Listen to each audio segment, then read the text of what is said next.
Hi guys, welcome to you on my YouTube channel. मैं आप लोगों को करा था डिसोल्यूशन ऑफ पार्टनरशिप के चैप्टर को। डिसोल्यूशन ऑफ पार्टनरशिप के फर्स्ट पार्ट में हमने कर लिया है डिसोल्यूशंस की थ्योरी को, जर्नल एंट्री जो इससे रिलेटेड है वो सारे को, और अब हम सेकंड पार्ट में शुरू करने जा रहे हैं जिसमें हम सीखेंगे डिसोल्यूशंस के केस में कौन कौन से अकाउंट्स क्रिएट किए जाते हैं और उनका कैसे ट्रीटमेंट किया जाता है। यहाँ पे हमें समझना है कि जो पार्टनरशिप जब डिसॉल्व होता है तो हमें कौन कौन से अकाउंट बनाने होते हैं। तो पार्टनरशिप के डिसोल्यूशन के टाइम पे हम टोटल 4 तरह के अकाउंट्स बनाते हैं और कभी कभी इन सर्कमस्टांसेस के बेसिस पे 5 या 6 भी अकाउंट्स बनाए जा सकते हैं। अगर डिसोल्यूशन के केस में 2 तरह के सिचुएशंस हो सकते हैं, एक आपके पास बैलेंस शीट गिवन है क्वेश्चन में, और दूसरा है कि आपके क्वेश्चन में बैलेंस शीट गिवन नहीं है। अगर बैलेंस शीट गिवन है तो सबसे पहले आपको रियलाइजेशन अकाउंट बनाना है।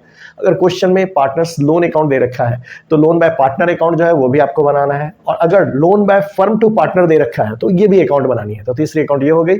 चौथा अकाउंट जो होगा आपको पार्टनर्स के कैपिटल अकाउंट बनाने हैं। अगर यहाँ पे करंट अकाउंट दे रखा है तो वो भी बनाना है, और इसके साथ एट द एंड आपको कैश या बैंक अकाउंट बनाना है। कैश और बैंक अकाउंट बनाने के बाद आपका अकाउंट क्लोज हो जाता है। ये केस तब हुआ जब आपके पास क्वेश्चन में बैलेंस शीट गिवन है। अब सपोज करो कि अगर क्वेश्चन में बैलेंस शीट नहीं गिवन है तो क्या करेंगे। क्वेश्चन में अगर बैलेंस शीट नहीं गिवन है तो पहले आपको बैलेंस शीट प्रिपेयर करना है मेमोरेंडम टाइप, देन फिर आप क्या करोगे, ये सारी चीजों को रिपीट करोगे। यानी रियलाइजेशन अकाउंट है तो वो बनाना है आपको, उसके बाद पार्टनर्स के लोन अकाउंट बनाने हैं, loan by firm to partner है वो बनाने हैं, फिर आपको कैपिटल या करंट अकाउंट जो भी दे रखा है उसके हिसाब से वो ट्रीट करने हैं, देन फिर आपको कैश या बैंक अकाउंट बनाने हैं। तो चलो अब सबसे पहले हम शुरू करते हैं रियलाइजेशन अकाउंट बनाने। तो मैंने आपको बताया कि अगर क्वेश्चन में बैलेंस शीट गिवन है और आपको अकाउंट्स बनाने हैं, नेसेसरी अकाउंट्स बनाने के लिए बोला है, तो सबसे पहला अकाउंट जो हम बनाते हैं that is called realisation account. अब रियलाइजेशन अकाउंट का जो फॉर्मेट है वो बड़ा इजी सा है। 4 कॉलम बनना है, पार्टिकुलर्स अमाउंट, पार्टिकुलर्स अमाउंट। ये वाला जो साइड होता है ये डेबिट का साइड है, और जो ये वाला साइड है ये क्रेडिट का साइड है। अब आप करोगे क्या, बहुत ही ईजी सा है। आपके पास बैलेंस शीट गिवन है तो बैलेंस शीट में आप देखो तो एक साइड में आपके क्या होता है, एसेट्स होता है, एक साइड में लायबिलिटीज होती है। तो अब जैसे सपोज करो ये बैलेंस शीट गिवन है तो इस साइड में लायबिलिटीज होगा, इधर एसेट्स है। आप क्या करोगे, क्रॉस करोगे इधर से इधर, सारे एसेट्स को यहाँ लाओगे तो एंट्री आपकी बन जाएगी सन्ड्री एसेट्स अकाउंट डेबिट। अब ये वाला पैसा जो होगा आप यहाँ पे डालोगे। सन्ड्री एसेट्स में क्या क्या हो सकता है, जैसे आपके पास दिया लैंड अकाउंट है तो to land, to building, plant, machine, furniture, सारे अमाउंट यहाँ पे आप लिखते चले जाओगे। ऐसे इसमें क्या छोड़ोगे, आपको छोड़ना है, एक्सेप्ट करोगे कैश बैंक ये नहीं लोगे क्योंकि कैश बैंक अकाउंट तो हम बनाते ही हैं। पार्टनर्स का रिलेटेड कोई भी आइटम हो, जैसे पार्टनर्स का डेबिट बैलेंस दे रखा हो कैपिटल का, वो नहीं लेना है। पार्टनर्स का कोई लोन दे रखा है तो वो नहीं लेना है, या प्रॉफिट एंड लॉस वगैरह का डेबिट बैलेंस वगैरह कोई ऐसा फिक्टिशियस एसेट्स दे रखा है तो उसको आप नहीं लेंगे। ठीक है, इसके सिवा आप वैसे क्रॉस करोगे, इधर से इधर आएगा तो सारी लायबिलिटीज को क्रॉस करना है। बैलेंस शीट से तो लिखोगे बाय में सन्ड्री लायबिलिटीज, जैसे क्रेडिटर्स दे रखा है, बैंक लोन दे रखा है, मैंने थर्ड पार्टी कोई लोन दे रखा है, तो वो सारे डालोगे। क्या क्या नहीं डालोगे तो आपको यहाँ पे इग्नोर करना है। एक्सेप्ट बताया आपको कि आपको ना तो पार्टनर्स लोन अकाउंट लेना है, ना कैपिटल अकाउंट लेना है, ना पार्टनर से रिलेटेड जो रिजर्व सरप्लस वगैरह होते हैं ये नहीं लेने हैं आपको। अब उसके बाद फिर क्या करोगे, एसेट्स से रिलेटेड जो प्रोविजन दिया रहता है, एसेट्स, अब हम जैसे हमारा ये और इसका हमारा काम हो गया कि हमने सारे एसेट्स को इधर क्रॉस करके डाल दिया, सारी लायबिलिटीज को क्रॉस करके इधर डाल दिया। एसेट्स से रिलेटेड कोई भी प्रोविजन दे रखा है तो आप प्रोविजन को यहाँ पे लिखोगे बाय में एसेट्स रिलेटेड प्रोविजन, जैसे प्रोविजन फॉर डाउटफुल डेब्ट्स है तो यहाँ पे डाल दिया, उतने पैसे हो गए। तो अब हमने यहां तक का टॉपिक समझ लिया कि ये हो गया और ये हो गया। ये सारे के सारे थे जो बैलेंस शीट में गिवन थे, ये हम बैलेंस शीट में से डालें। अब नीचे जो एडजस्टमेंट दिया रहेगा उसमें दिया रहेगा कि एसेट्स बिक रहे हैं, तो जो जो एसेट्स बिकेंगे बाय बैंक करके आप यहीं पे नीचे में जैसे लिखते जाओगे। जैसे मान लो सारे एसेट्स दे रखे, स्टॉक इतने का बिक गया, लैंड इतने का बिक गया, प्लांट इतने का बिक गया, सारे अंदर में लिखो और टोटल करके पैसे बाहर लिख लोगे। अभी मैं मान के चल रहा हूँ कि सारे सम करके फिर यहाँ पे हमने एसेट्स के पैसे लिखेंगे। तो एसेट्स रियलाइज हो या सोल्ड दे रखा हो, या यहीं पे कोई अनरिकॉर्डेड एसेट्स भी दे रखा हो कि जो ऐसा एसेट्स जो पहले से हमारे बुक में नहीं दिखा रखा था बैलेंस शीट में, फिर भी वो बिक रहा है, तो वो भी यहीं पे बैंक के नाम से ही आएगा। आप इसी में यहाँ पे जैसे हमने क्या कहा, बैंक लिख दिया, अब वहीं पे हमने स्टॉक बेचा वो अंदर में लिख दिया, लैंड बेचा वो लिख दिया, प्लांट बेचा वो लिख दिया, डेटर्स बेचा वो लिख दिया, सारे टोटल क्या पैसे बाहर आ गए।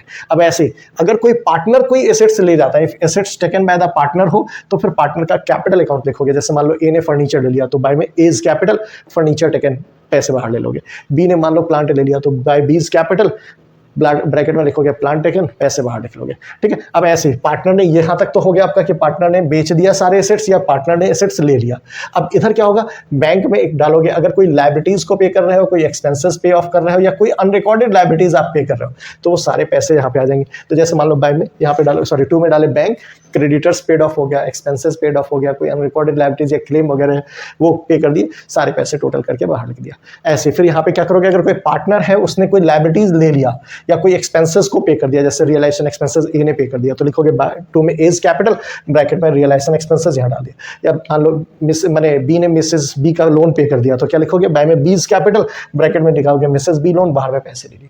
इतना सा करोगे। इसके बाद आपके पास क्या होगा कि अगर क्रेडिट साइड ज्यादा है और डेबिट कम है तो ये जो आया वो प्रॉफिट निकल के आएगा, और अगर डेबिट साइड ज्यादा और क्रेडिट कम है तो ये लॉस निकल के आएगा। चूंकि नॉमिनल अकाउंट है तो आप क्या करोगे, इस साइड का मान लो मैंने माना कि इधर ज्यादा है क्रेडिट में तो उतने ही पैसे हमने यहाँ पे टोटल कर दिया, ये सारा टोटल हुआ, उतना ही पैसा आप यहाँ पे भी टोटल करके दिखा दोगे। ये टोटल हो गया, डबल लाइन से क्लोज कर रहे हैं आप इसे।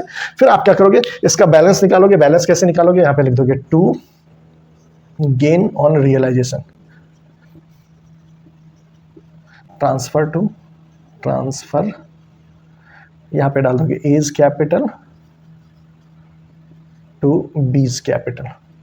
जो भी पार्टनर होंगे उनके रेशियो में ये पैसा जो होगा वो बांट लेंगे। ये प्रॉफिट आया तो मतलब मैंने क्या कहा, अगर सपोज करो क्रेडिट साइड का पैसा टोटल ज़्यादा आया तो उतना ही पैसा आप यहाँ पे लिखेंगे, इसके टोटल में से माइनस करोगे, जो निकल के आया ये प्रॉफिट हुआ, प्रॉफिट को ट्रांसफर कर दिया। अब उल्टा होता, अगर सपोज डेबिट वाला ही ज़्यादा होता तो इधर का टोटल कर लिया होता हमने और उतना ही पैसा हमने यहाँ पे शो कर दिया होता। फिर बैलेंस इसका टोटल करके घटाते तो जो निकल के आता वो यहाँ पे लॉस लिख देते और यहाँ पे लिखते by loss transfer to A's capital B's capital जो भी है। समझ में आ रहा? तो आप इस तरीके से ये रियलाइजेशन अकाउंट बनाओगे। अब ऐसे मैं आपको लोन अकाउंट बनाने भी सिखा देता हूं, देन फिर हम आगे करेंगे। रियलाइजेशन अकाउंट बनाना सीखे, अब हमें सीखना है partners loan account. Partners loan account जो होता है नॉर्मली पार्टनर को माने पार्टनर ने फर्म को लोन दे रखा है तो ये लायबिलिटीज साइड में होता है। मैंने अब आपको होता है लायबिलिटीज किधर होता है, बैलेंस शीट में इस साइड होगा तो इधर से क्रॉस करके आप डाल दोगे बाय बैलेंस बीडी के नाम से यहाँ पे। ठीक है, अब बैलेंस बीडी डाल दिया। अगर कुछ नहीं गिवन है तो इधर टू बैंक करके आप पेमेंट कर दोगे, क्लोज हो गया, खत्म। बट अगर क्वेश्चन में दे रखा हो कि जो पार्टनर्स हैं उनके लोन पे इंटरेस्ट उनको अलाउड है तो वो वाला इंटरेस्ट जो होगा आपको यहाँ पे शो करना होगा रियलाइजेशन अकाउंट के नाम से। जो इंटरेस्ट का पैसा आएगा वो यहाँ पे कैलकुलेट करके डाल देना इंटरेस्ट ऑन लोन, और दोनों पैसे जोड़ के आप उसको पेमेंट कर दोगे। ये वाला जो इंटरेस्ट ऑन लोन एडजस्टमेंट में कह रखा है कि पार्टनर के जो लोन है उस पर इंटरेस्ट अलाउड है तो आप उसको यहाँ तो लिखोगे, साथ ही साथ रियलाइजेशन में भी आपको लिखना है डेबिट साइड में।